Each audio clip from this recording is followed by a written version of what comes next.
You're listening to the Options Insider Radio Network. For more quality options programs, visit www.theoptionsinsider.com or search for Options Insider Radio Network in your podcast provider of choice. Listeners can also access all of our programming through our mobile app, available in iTunes and on Google Play.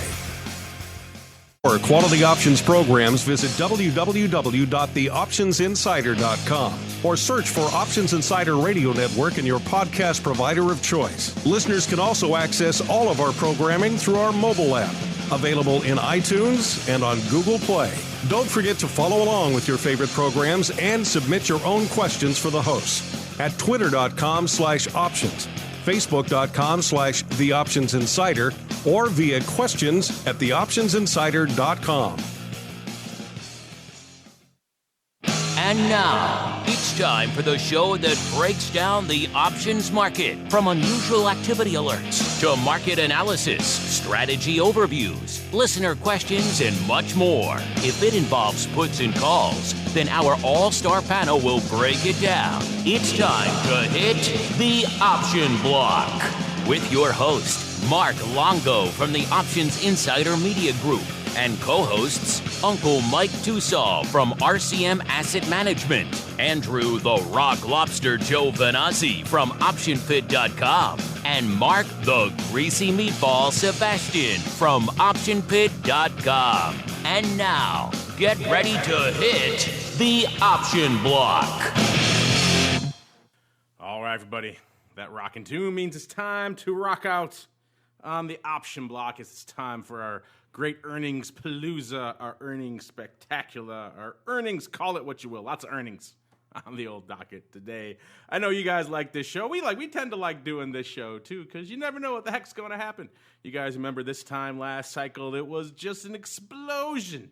Everyone was just blowing the doors off of their straddles, left, right, and center. 2X, 3X, 4X. It was madness. We shall see if today's players can follow suit. Of course, my name is Mark Longo from the OptionsInsider.com, as well as, of course, from the old Insider Radio Network. You know how to get it. Mixler Live every Monday and Thursday, 3 p.m. Central, 4 p.m. Eastern. You can also grab it by the old iTunes or our website after the fact, all that fun stuff. And, of course, however you listen, live after the fact, maybe deep inside a witch's lair. However you choose to listen, make sure you hit us up. Questions, comments, insights, pearls of wisdom, all that fun stuff. We do, on occasion, every super blue blood moon, whatever the heck it was that happened this week, every one of those, we like to hear from you guys. And joining me on the old program today, let's see who we got on the old rotating option block all-star dial. I'm going to spin it, and we see, and we come up with, I'm not sure if this is a winner or loss. You decide, listeners, because we landed on the Rock Lobster, Mr. Andrew Giovinazzi from OptionPit.com by way of Carmen Line and the previously named Prime Meridian Fund, now called something else. Mr. Rock Lobster, welcome to the show, sir. It is a pleasure to be here, as always, even though you disparage me every single week. Right on the intro. It's not me, it's the wheel. I can't speak for the wheel. I spin it, and whoever comes up, and then I leave the interpretations up to the listeners. Let's spin it again. Oh, yes. Once again, we land. He's got a lot of spaces on the board, so he's easy to bring up. He is good old Uncle Mike Tussaw from RCM Wealth Advisors out there in the sunny hamlet of St. Charles. Scenic, sunny, 72 degrees all year long. Mr. Uncle Mike, how'd you like those early morning pre-market, pre-announced Apple earnings having to slash 30% of their workforce? Did that surprise you? No, not at all, considering the fabrications that come out from the host on this show when it comes to Apple earnings. But I was just thinking the other day, I was in a witch's cave, and I was thinking, you know what, this is really nice being able to access the Options Insider Radio Network from even inside of a witch's cave. We're everywhere you want to be. Back of a donkey truck in Serbia, maybe deep inside the lair of a witch. You never know where you're going to find yourself when you want to listen to some options audio. So before we have any more tortured metaphors, let's dive right on into the trading block.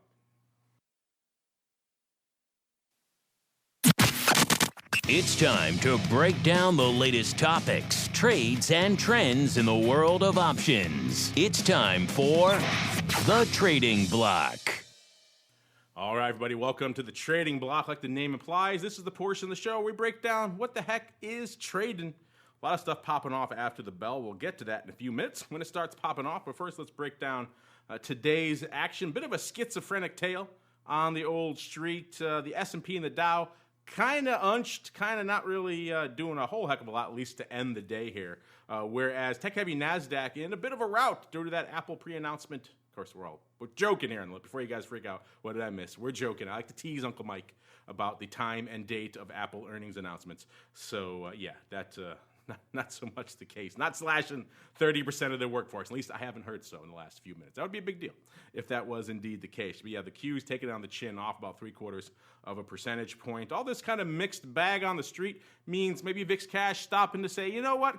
Maybe got a little bit ahead of myself in the last few days. Maybe this 13.5 level is a little bit too lofty. Got a little bit too big for my britches. So let's dial it back. VIX Cash taking a break today, off about 1/4 of a handle, right around 1330. Still ridiculously lofty compared to where it was a week or two ago when it was down in those single digits. And we have about a day left, for a little bit less than a day, for it to line up with my vol views prognostication. So let's go lower vol. But it has been an interesting one to watch. Let's spin the wheel once again, and let's go with Uncle Mike, because I'm sure you're very upset by the Apple announcement, and it's really cut into your day's activities. And after the tears were dried, what else caught your eye in today's activities, sir? Yeah, I'll tell you what. Back when Longo did this for real, when I had millions of dollars worth of options resting upon what the Apple earnings announcements were, and he was joking with me. Let's just say we're lucky that we weren't in the same studio that day. But anyway, I digress. But I'll give credit to the man where credit's due. He did fool me. I'll give him credit for that. But anyway, with that being said, I think we got some big stuff coming up here today with Apple. I believe Google is tomorrow morning before the bell, if I'm not mistaken. I think this is what's going to run the course or determine the course of the market right now, as opposed to some of the other things where the speculation was. Some people were saying a couple days ago, with the Fed now taking inflation into effect, that the Fed might tighten sooner than they might be raising rates a little bit more aggressively than they originally had intended because the economy is doing so great. I don't think that was really that much of a big deal, quite frankly, just based on the movement right after the announcement, just in watching the markets on Wednesday. So I don't think the Fed is really a huge player in the markets right now. Bottom line is this, where companies are earning money and stocks are going up. That's the bottom line with all this. So in terms of some things that are lighting up my tape, financials were up 1% on the day. Referring to XLF, of course, or just under 1%, I should say. So that was definitely something that was, I don't know if you want to say lighting up the tape, but something that was catching my eye. Energy was up roughly 1% on the day in XLE. So from the sector standpoint, we did have some things that were happening. The other big story of the week is healthcare. The fact that I believe Warren Buffett, Amazon, and Jamie Dimon are all looking to from JP Morgan are looking to team up to form some type of transparent healthcare product.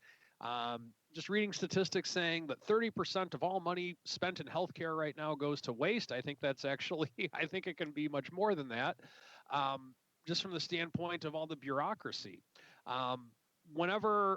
Because of the fact that I'm a small business, technically an independent contractor, I'm on my own health insurance, basically. And I'm actually not on insurance. I'm on something else besides that, but I digress. But my point is that whenever I've shopped around for health insurance, it is so insanely confusing to where if you call someone, how much would it cost if this happens? My son has a nut allergy, so we had to call and see what medications are available and that type of thing.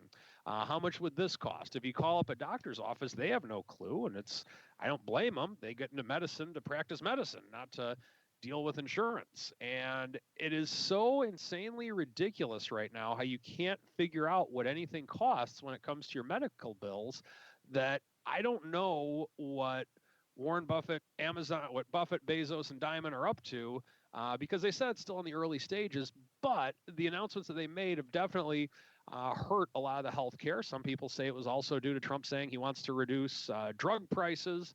But the bottom line is that something is actually being done. It looks like maybe on a very disgusting problem in America right now, and that is lack of transparency in medical costs. Now, if they can make the lines shorter at airports, that's the next big problem we need to tackle. And Mr. Rock Lobster, when you're not out there fixing your leaking ice rink and other stuff, what was lighting it up with the hardcores in the old pit chat today?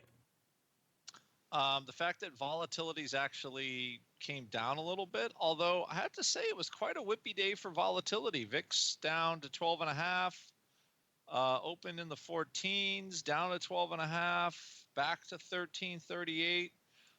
I'm almost thinking there's a little, is the whiff of politics coming back into VIX? Because, I mean, for the most part, the earnings have been pretty good. The financial earnings were good.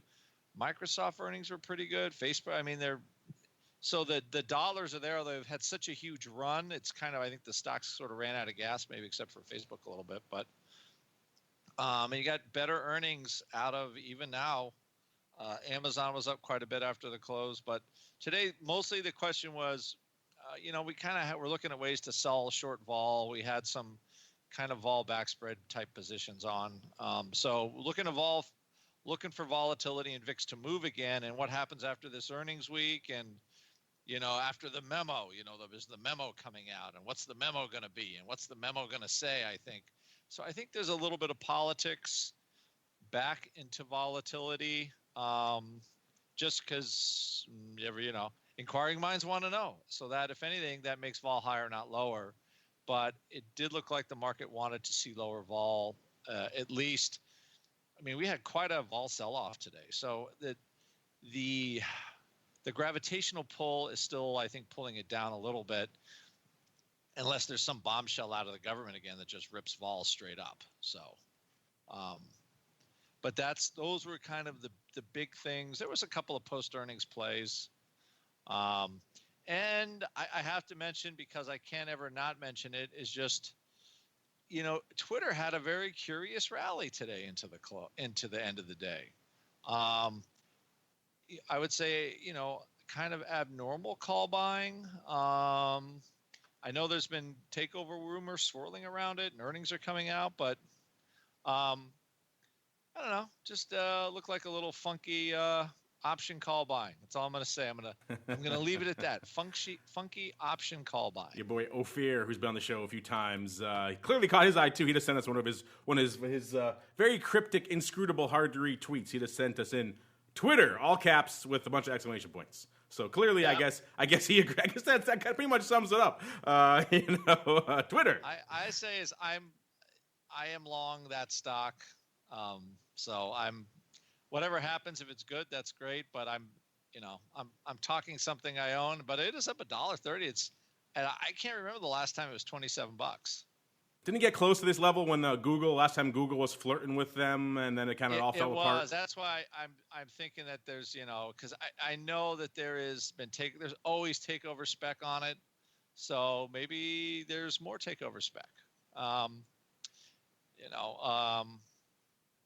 Who knows? But I think they would, at this point, it's above the IPO price now. And I'm pretty sure it is. And it IPO to what, $18, I think, way back when. So my memory doesn't go back that far, sir. Yeah, I know. It feels like I produced many shows. Early social media. When Twitter wasn't even public, that's early social mediaville. So I could see it going at a price up around the high 30s or something. So that would be great. But I'm just saying that it looked interesting. The earnings are coming out next week, so you never know. Maybe an announcement comes out, but there is definitely some paper buying some stuff. Paper buying some stuff. Speaking of paper buying stuff, a lot of people were looking for some premium buying in some names. A lot of you guys love when we just go deep into earnings. Well, today we're going to do just that. So buckle in there, listeners. We're going to start off looking back at some names that we've been talking about, I know you guys like to sling a lot. Before we even get to today's big Apple's pre-announcement notwithstanding, and of course, Facebook and Microsoft popping off after the bell yesterday. Let's start with good old Facebook. They closed just shy of 187 going in. They were pricing in a pretty lofty $10, so around a little over 5% out there for Facebook, and lo and behold, didn't really quite get that. You remember last year this time, like I mentioned at the top of the show, it was kind of the big earnings outperform. Almost every single name did a multiple of their straddle, 2x, 3x, some of them 4x. It was just an extreme outlier. It's pretty much however you push it. And it kind of had us speculating on the show. I wonder, it's kind of hard for this not to impact future earnings announcements because this is going to get baked into a future announcement now, this outperformance. Does that mean we're going to be set for a bunch of underwhelming numbers next cycle? Well, so far at least, that does seem at least to be the case. Crazy names like Netflix and others notwithstanding. We have Facebook. I said that they opened up about a buck and change higher. So right about 10% of what they were expecting it to move. Intraday, they traded a little bit better. They had a decent move. They ended up running about $8.5. So you had to be patient in Facebook, and you did all right. You didn't knock out a home run. You didn't get a 2x, a 3x like you did last time, but you did all right. So Facebook, not quite the disgusting loser that it appeared to be on the outset. Now, but what was interesting, though, a lot of the quote-unquote smart money, the data, people who are cranking the numbers, we're looking at Microsoft really intently this cycle. I mean, we were talking about on the last show, Rock Lobster, how it's kind of a name that's been outperforming of late. It's been last cycle, it certainly blew the doors off its straddle. And years prior to that, pretty much the decade prior to about a year and a half ago or so, it was the sleepiest paper on the street. It was the most reliable premium rag going. And now all of a sudden, it's moving and shaking. It's looking to beat some stuff. In fact, it closed around $95 going into earnings. They were pricing in, about $5, so right around 5% again, so similar level as we saw out there in Facebook. We also saw a lot of the analysis. In fact, remember we were talking to the folks over there at Orats and his team, and they were crunching the numbers. And some other names who were doing earnings analysis were saying something similar. They were expecting Microsoft to outperform this cycle, right around about 120% of what they were pricing in for the straddle. So a decent little outperformance. It seemed like the name a lot of people were kind of focusing on in terms of being underpriced. From a vol perspective. In fact, I was talking to the Orax guys. They said they were, given the previous announcements, it was looking about a $4.29 move is what they were expecting. Of course, that's before they even baked in, all the immediate infusion of premium that goes on right before the announcement. And turns out the stock, I said, closed out at $95, opened the next morning $94.89. So almost literally unched. So all the big expectations a lot of people had from Microsoft didn't really materialize. It had a little bit of a range intraday. It had about a $2.50 or so cent range. So if you were an aggressive gamma scalper on the absolute extreme of both of those moves to the upside and to the downside, you could have maybe got about half your money back. But we know that's a challenge to do. So after all the hope, all the dreams, all the aspirations of people out there looking for softy, a bit of an underwhelming development. I don't know, Mr. Rock Lobster, did this one come as a surprise to you? And I know you like a good old softy. And also, do you feel this is kind of inevitable after last cycle with such ridiculous outperformance, and now we kind of have to lean the other way a little bit for a bit? One thing I like the pre-earnings trade in here. I don't really like holding it through the earnings. What I would say is, yes, this is one where the stock has run up so amazingly in the last month that, besides them talking to God, I don't know how the stock could keep rallying, but, if they somehow communed somehow.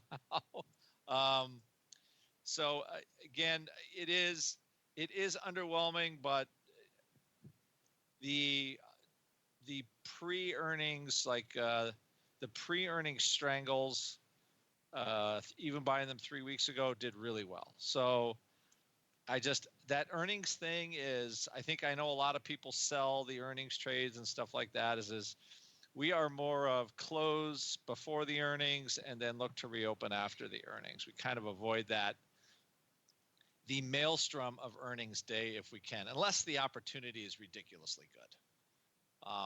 But you're not seeing that right now because, I'll give you an example. So for Microsoft, it was very easy to see options trading 1 month after the earnings to still see the volatility in the teens, like 17% vol. So that means right now that let's say the March ordinary cycle would be a 17 vol. Right now it's 2183. So with the stock, 25 points higher than it was before, the volatility is much higher right into the earnings call. So the opportunity for those cheapy little trades is not near what it used to be, even though I like the pre-earnings type trade. But the vol to buy behind on all of these things, even Apple used to be unbelievably cheap. Volatility in the teens going into earnings. It's hard to believe that, but that was just as much as a year ago.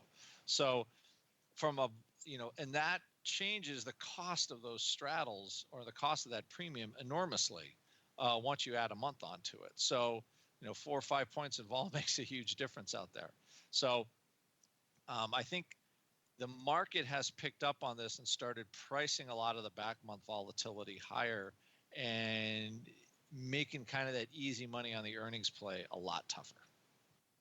Yeah, people wonder, why we caution so many people away from this trade, even though it is so deeply enticing for so many people. I get it. It's analogous. We hate to make the analogy in the trading world, but it is analogous to that kind of spinning of the roulette wheel. And we've often cautioned many times to avoid it. And I know a lot of you got maybe lured in after the ridiculous outperformance of last quarter, right? You wrote in saying, hey, look, it can happen. You can win buying this stuff. It's the way to go. Or maybe other quarters you write in saying, hey, it's the win to sell. And there's a reason why we really caution you guys against riding that barrel over the cliff that is the waterfall, that is the earnings event itself, because it's a total crapshoot as we're seeing this cycle. Let's get to the names popping off after the bell today. Uncle Mike, I was teasing you. I hate to admit it. Apple did not pre-announce a 30% workforce reduction before the bell, so you can stop scrambling to get your after-hour stock off, because let's look at our old friend. We got Apple coming off after the bell, got good old Alphabet, a.k.a. Google. We've got good old Amazon, even got a little Baba mixed in there. So a whole bunch of names popping off here today. Let's start with the fruit company. They're closed. Let's see. Where did they close? There we go. About 167.70 or so. So priced in about $7, a little over 4%. So far in the after hours, look like the street's still digesting what we're hearing. It's kind of up slightly on the day here, so we'll wait to see how. Usually Apple takes a while. They spew a lot of numbers. They have to crunch it. We did hear some numbers recently that maybe they were cutting some of their iPhone X production, which is interesting. We'll see how that weighs on the numbers going forward. But still got to wait and see a little bit here on good old Apple. Meanwhile, of course, we've got good old Google, a.k.a. Alphabet. I'll never really I don't think a lot of people will ever get used to saying that. It looks like a lot of people haven't really gotten used to trading this one either, because we talked before about post-name change, post-branding switch there. A lot of the action in Google has kind of died off as a result. But Google, they were priced, they closed today.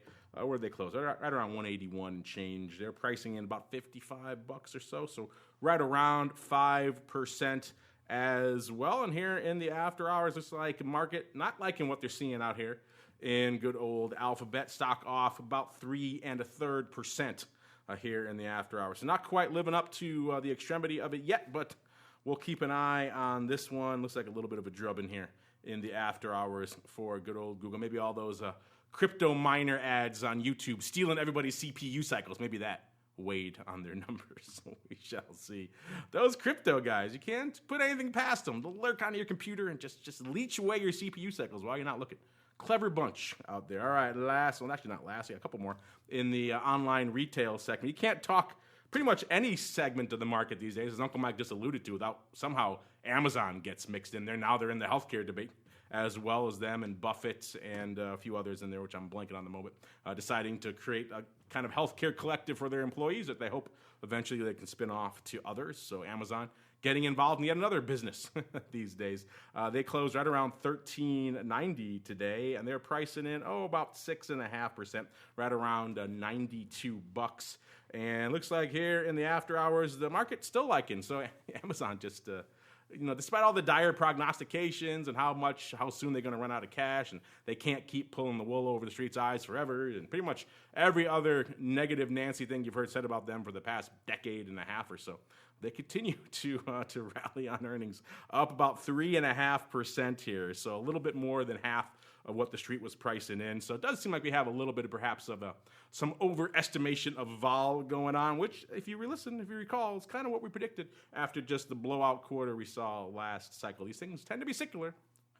Price, pun intended, and we're seeing a little bit out here, at least so far in the early blush here in the after hours. And can't forget our old friend Alibaba as well. They closed around 192 and change. They had a good day, off nearly 6%. So we saw a lot of what was going on with them pretty much. Where are we here? Yeah, we saw a lot what was going on with them pretty much before intraday because their earnings already came out. Yeah, so they were pricing, like I said, right around, where was it? Around 6.5%. And intraday, they went off about 6%. So pretty much in line with that one, actually. I'm sorry, they were pricing at about 2%. And they got, it looks like, a little more than that. So perhaps a little bit extra there. But a lot of interesting stuff popping off here today before the open. And, of course, now after the bell, as well as Wednesday. Uncle Mike, we'll start with you. Obviously, your beloved fruit company. You don't really have the size holdings out there that you used to be, so this was a serious, crazy day for you. Now it's more of I think a mild intrigue day, but still, what are your thoughts here on the old fruit company? You think they can, and the number is still kind of coming out up a little bit more now. What are your thoughts here? Yeah, look, and I'm not sure if they've actually announced it. I see a little bit of movement on it, but I don't know if everything's out on it yet. Otherwise, I would imagine we get more than a $1 move on it. But yeah, it is a day of minor intrigue for me. The thing that Apple, it's a holding in our triple income portfolio. It's a holding in our strategic night portfolio at RCM. But for the most part, the thing that is intriguing to me is just the downturn that it's taken. Well, I guess it's not.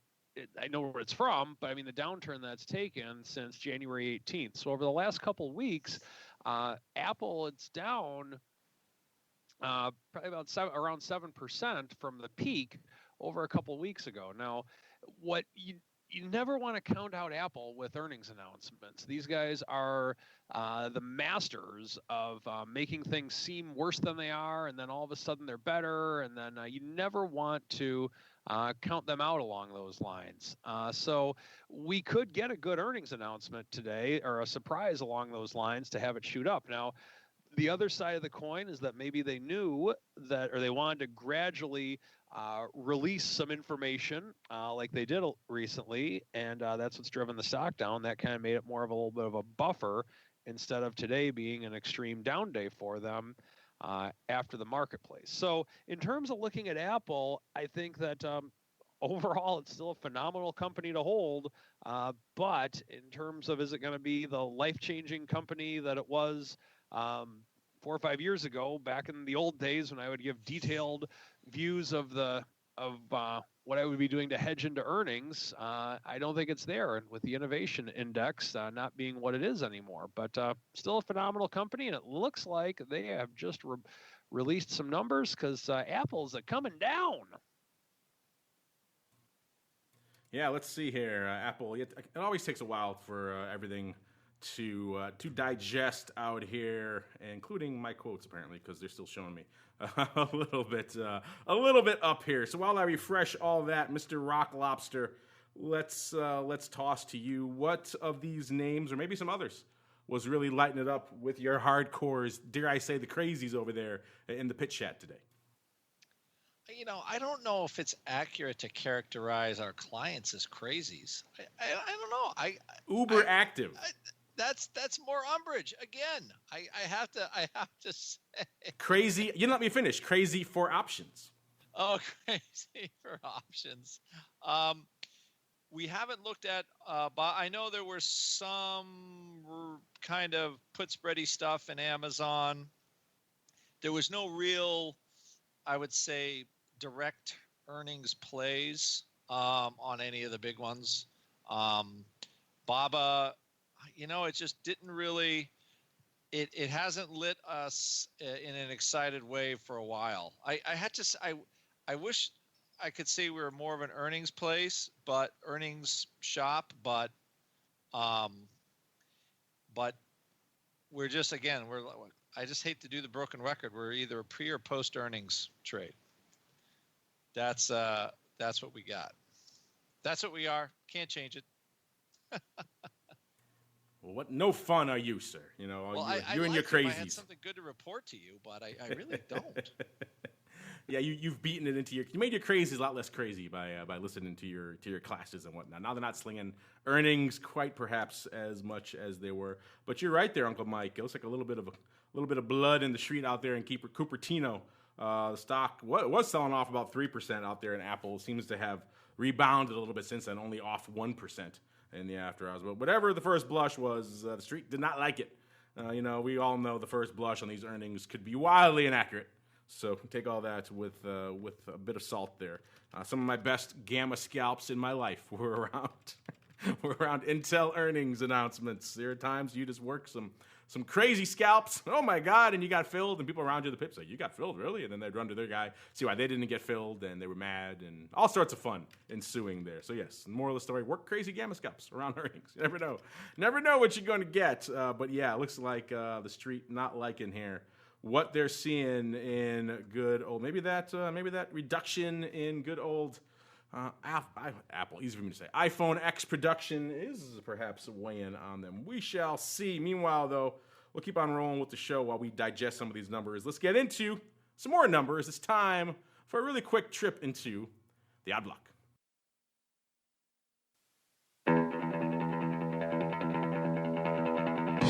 It's time to break down the most interesting, unusual, and downright questionable options activity that's been identified by theoptionsinsider.com. It's time for the Odd Block.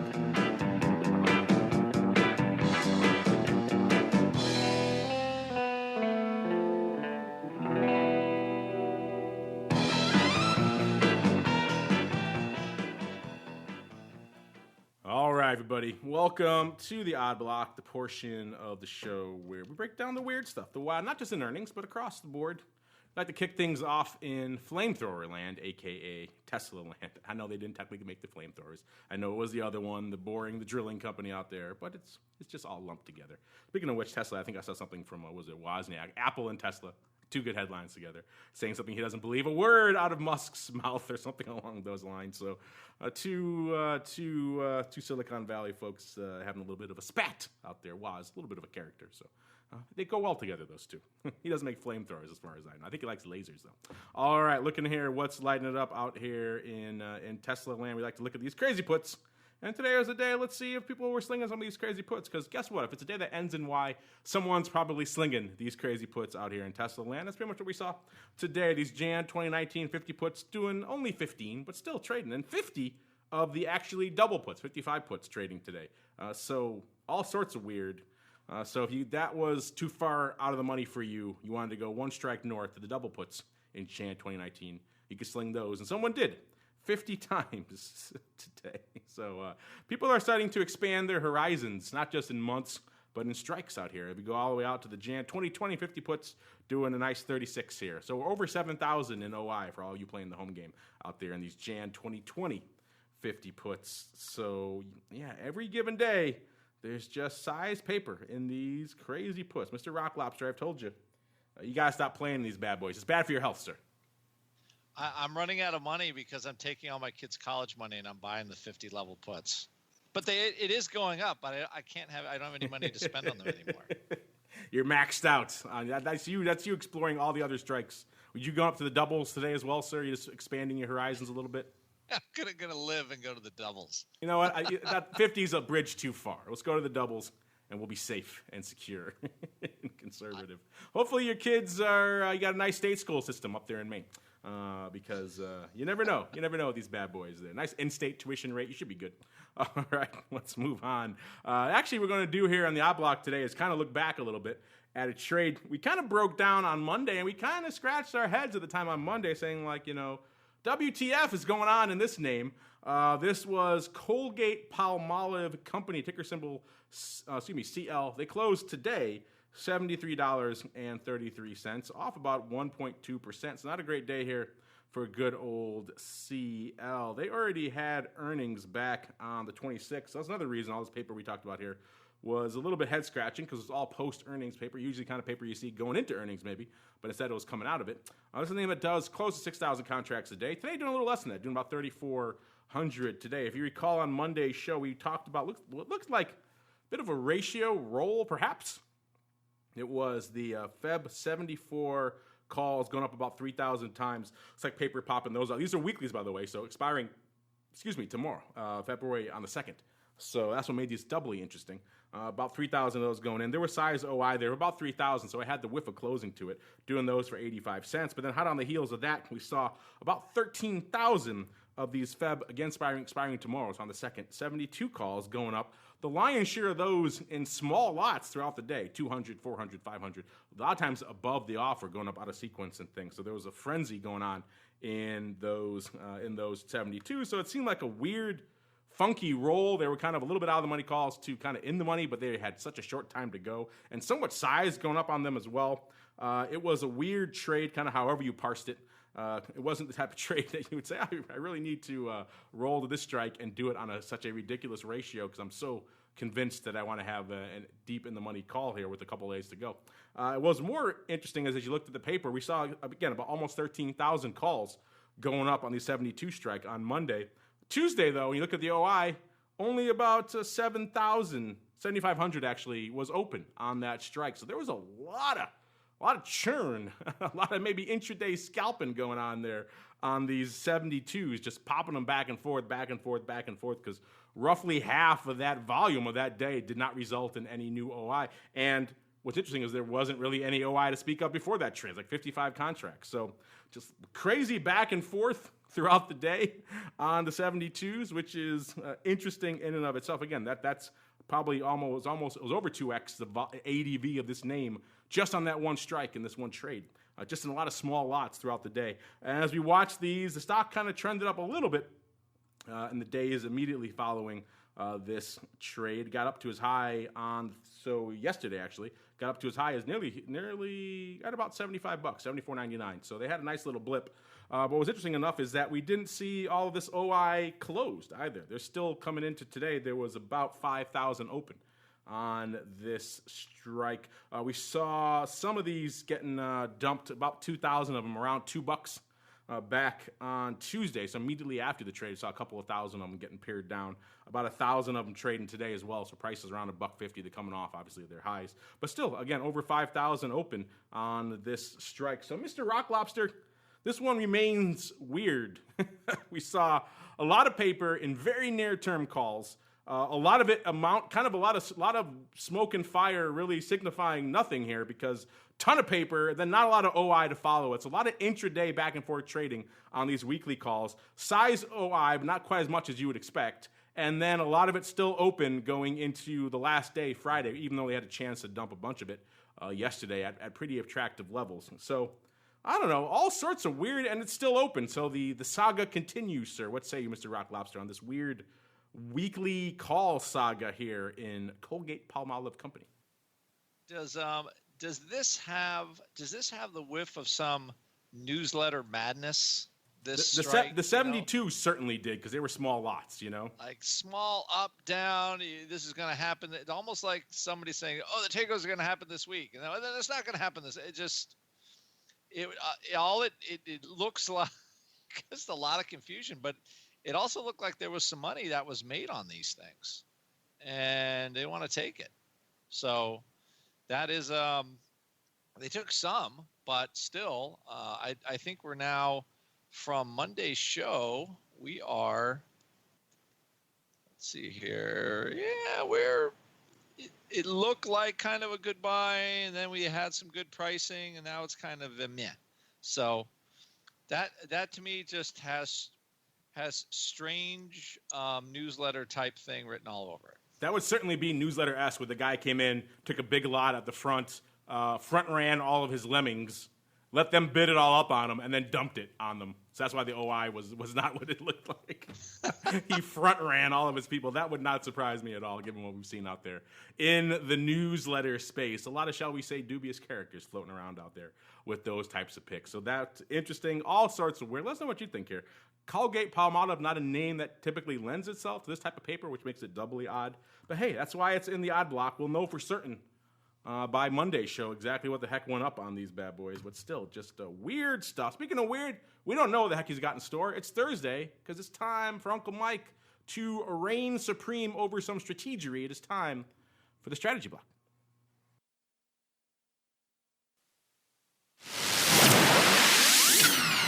It's time to dispense options, wit, wisdom, and education. It's time for the Strategy Block.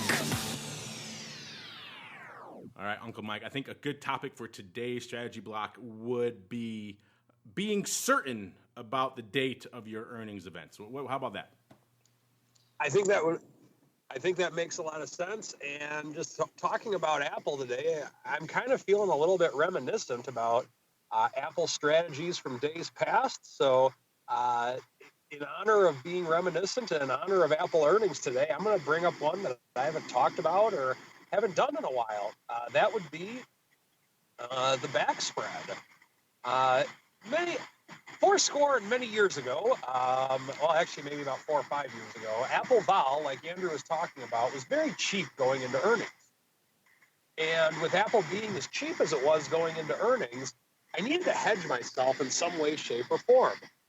Now, I had Apple collared quite a bit, and Apple was a pretty large position for me for a lot of clients back in probably 4 or 5 years ago. And there's a lot of really good programming discussing a lot of these strategies as I did them.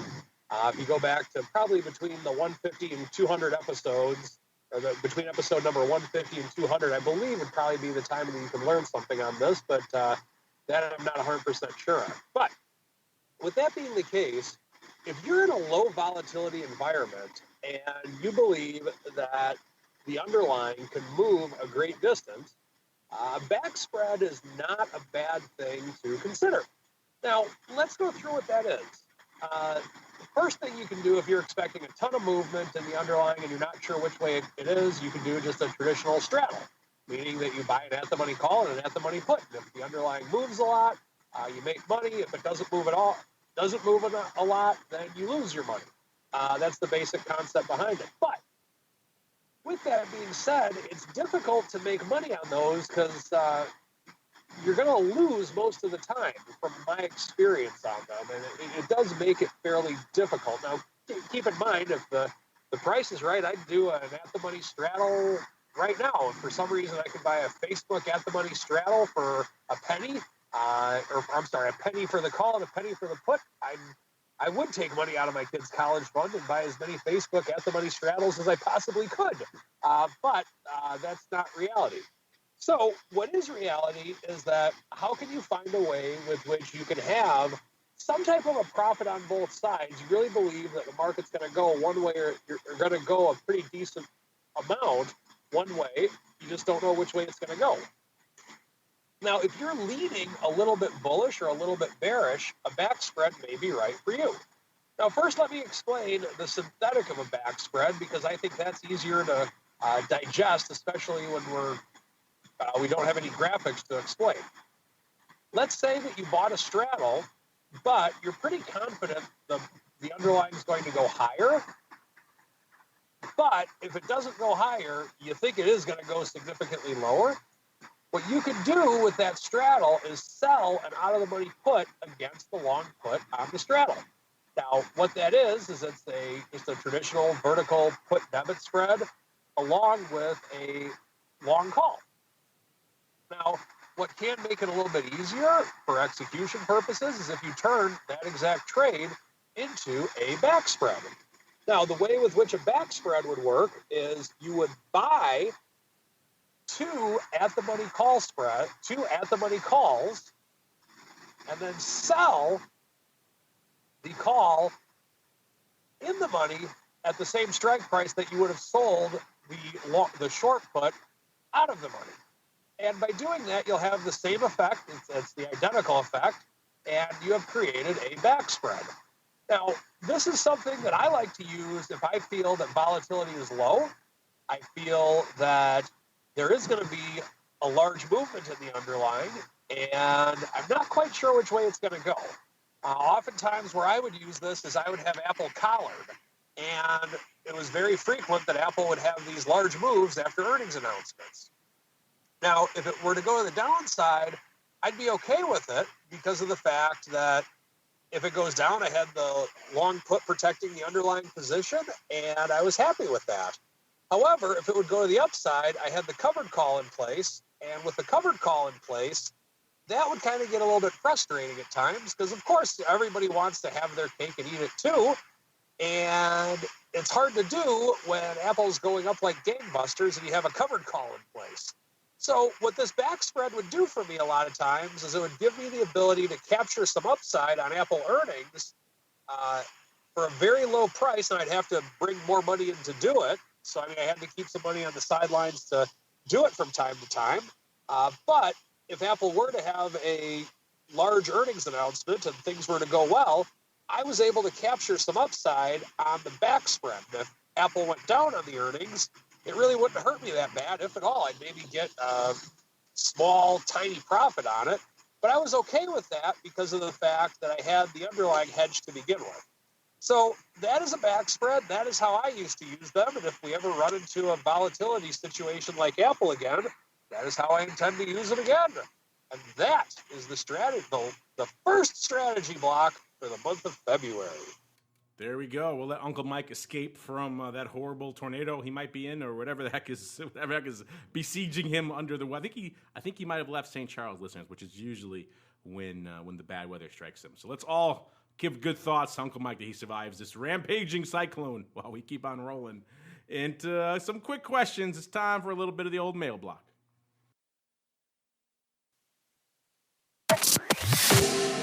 It's time to take your seat on the All-Star panel as we read your emails, tweets, Facebook messages, website comments, and much more. It's time for the Mail Block.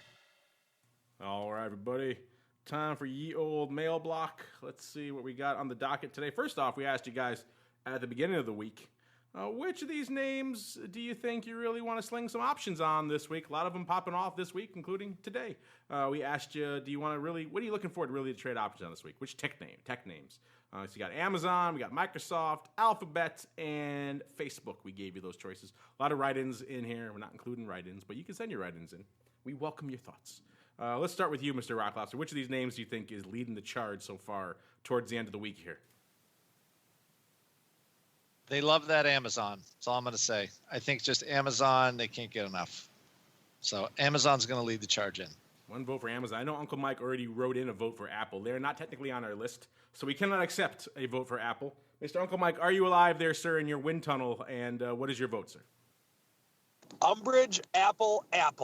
But if Umbrage is not accepted, then I guess I will go with Amazon and then Facebook if I had to pick.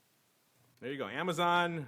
You guys are on the right tip these days. Amazon leading the charge, getting about 42% of the vote. 21% for good old Softy. 20% for Facebook. Facebook had a little bit of a rally after kind of being the laggard most of the week. And only 17% now for Alphabet. Kind of reinforcing what I was saying earlier, the love for Alphabet. Not quite there these days. Get a lot of open-ended, interesting questions from you guys these days, including this one from Da Ninja. I like that handle. Maybe she, you never know. Little lady ninjas floating around out there. What's the best options advice you ever got? We could probably fill several shows with this. I'm gonna go with an old standby that seemed absurd to me at the time. But it kind of made sense. I know you probably got the same advice when you first walked on the floor of the SIBO or the Paleolithic Exchange where you first started, Mr. Rock Lobster.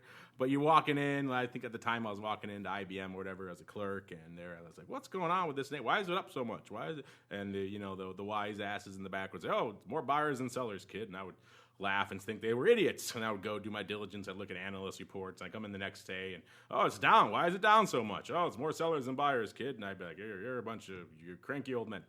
And I'd go look in. I would try to do my research and my analysis. And eventually over time, what I found is that those guys actually had a lot of truth to what they were saying.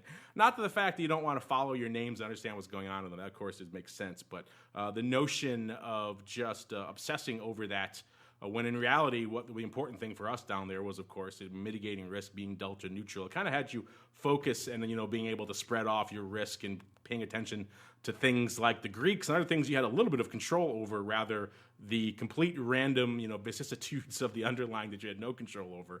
I think that was an interesting little mindset shift. Took me a while to come around to that. Not specifically option. I guess it really is options. It's options and underlying combo. But that was one that kind of took me a while to come around on. But in later years, I've come to realize, I think, the wisdom of maybe stepping back a little bit from that madness and that minutia and focusing on the aspects of the portfolio and the trade that you actually understand and can control. Mr. Rock Lobster, same question for you. Reminder, we only have a few minutes, so we can't give hours of our best advice. My best advice. This, we get these questions a lot, and it's kind of what is just the one thing you want to look at, or isn't it kind of I'm still kind of confused on how to answer these questions. Like which? We get another vertical spread question from you where you're just like deer in the headlights. You have no idea how to proceed. You are frozen in time, sir. It's like, what Greeks do you use? All of them. So now we know how to get under how to just completely flummox the Rock Lobster during the headlines. A, ask him any sort of expiration around cash-settled vertical spreads. And B, any sort of open-ended question will also just completely upend him. We'll tell you what, we'll let you mull it over for a little bit. Let's go back to the wind tunnel that is St. Charles, Illinois. Uncle Mike, are you alive, sir? And if you can succinctly convey the best options advice you ever received, sir, what was it? Know your exit before your entrance. It's difficult to say when you want to get out when the bullets are flying and you're in a trade, whether it's for better or for worse. But know where you're going to get out before you get in, because you can make a more logical decision that way. And when you're making a logical decision that way, no one ever decides, I'm not getting out of this thing until my account goes to zero. So by doing it that way, it's a way of assuring yourself that you won't blow out your account. There you go. Yeah, these open-ended questions, they're fun, but we can easily fill a whole show. We got to keep rolling, though. Listen, you guys got some interesting advice you guys have received on the options front? Maybe it's from us. We're kind of sage-like every now and then. Or maybe someone else gave you some good advice you want to pass along. Hit us up. Let us know. We have to keep on rolling. To our final segment, it's time for Around the Block.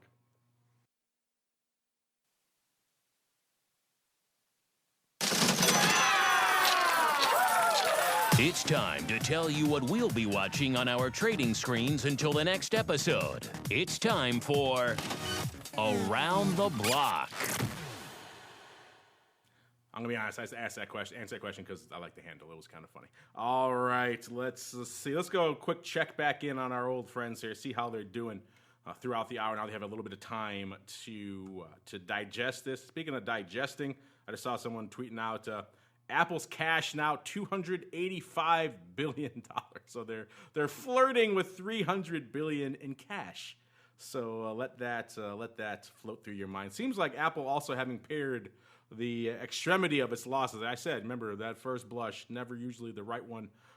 It was off about 3% initially there. Now it's pretty much unched here in the after hours. So much for that. All that blood in the streets everyone was talking about out there in Cupertino. We'll see. Could open up again down, but at least for the time being, it seems like the downside has abated somewhat out there. And good old Apple also got Alphabet here. They were pricing in, as you recall, about nearly 5%, and they're off in the after hours about 1.5%.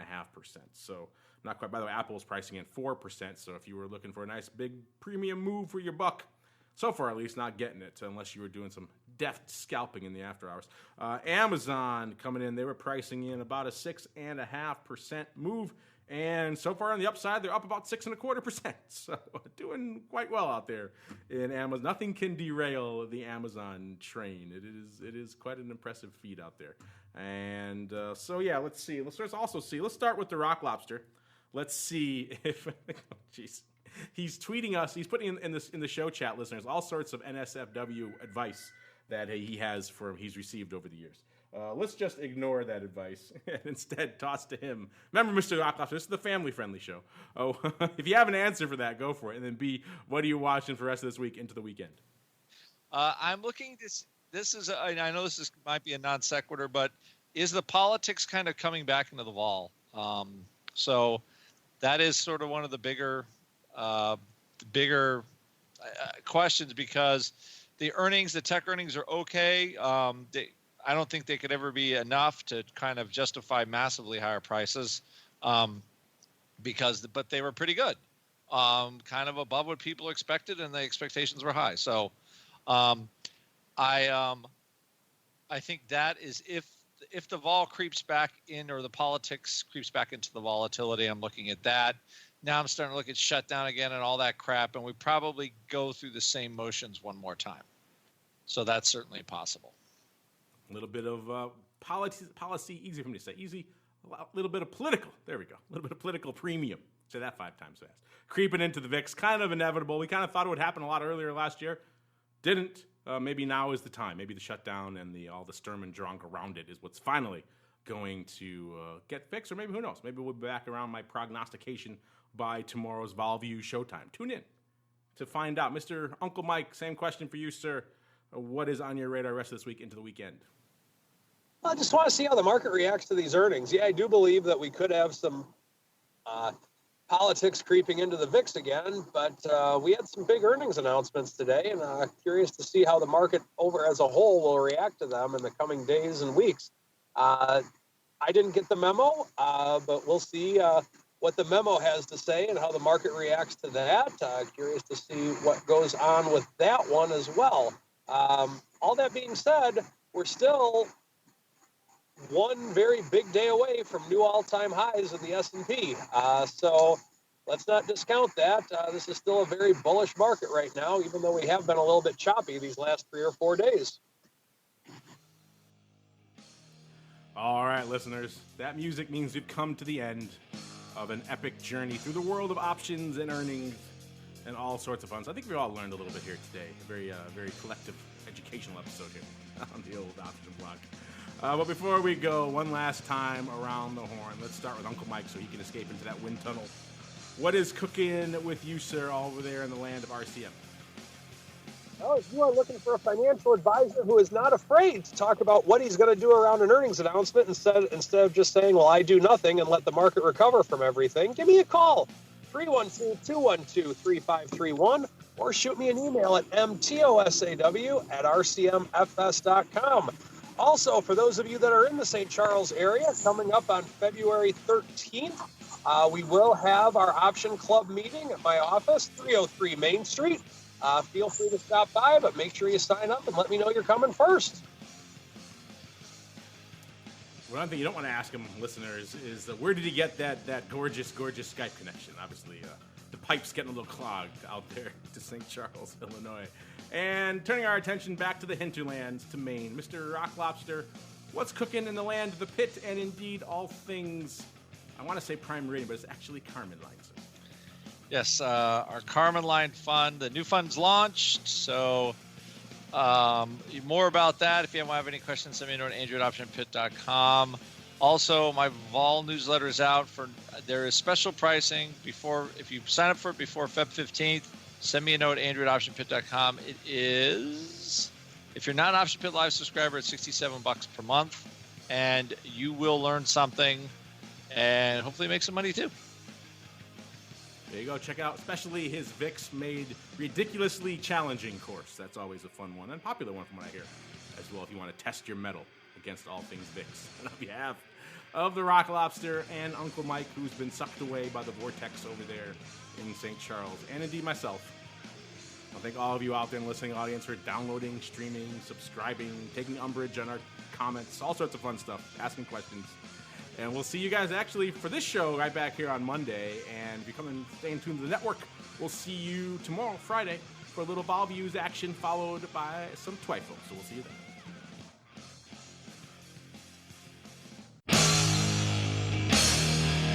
The preceding program was a production of the Options Insider Radio Network. For more quality options programs, visit www.theoptionsinsider.com or search for Options Insider Radio Network in your podcast provider of choice. Listeners can also access all of our programming through our mobile app, available in iTunes and on Google Play. Don't forget to follow along with your favorite programs and submit your own questions for the hosts at twitter.com/options, facebook.com/theoptionsinsider, or via questions@theoptionsinsider.com.